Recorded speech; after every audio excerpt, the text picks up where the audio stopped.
Emi mayom nyanchir combo. Inja jora pio, inja jor pion dia wa. Inja jora pio ya, inja jor pion dia wa.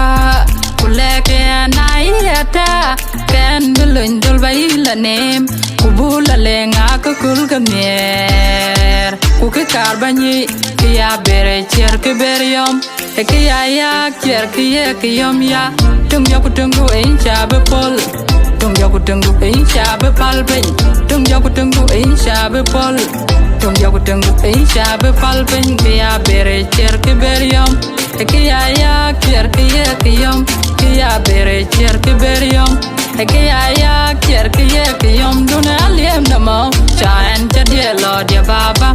Duna aliem namam te chaen chadie lo dia baba.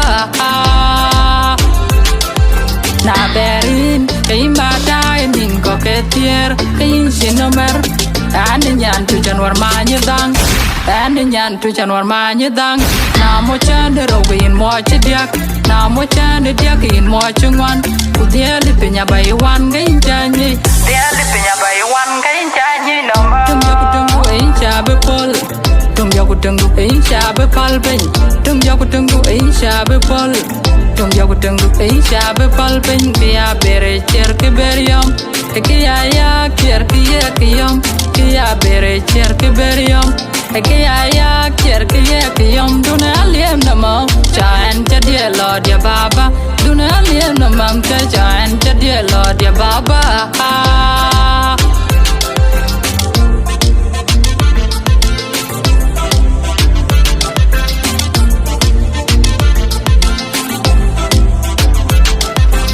Anjeri no maneke korir, jeliam no maneke kolyam imo.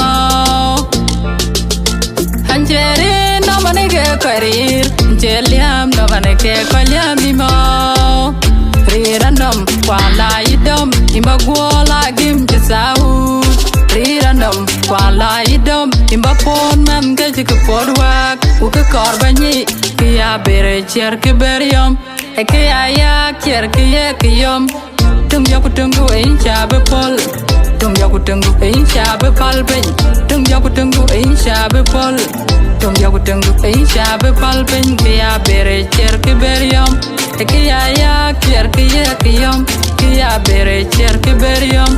Kia ya cher kia kiom. Duna aliem namo chaen chadie lo dia baba. Duna aliem namam te chaen chadie lo dia baba.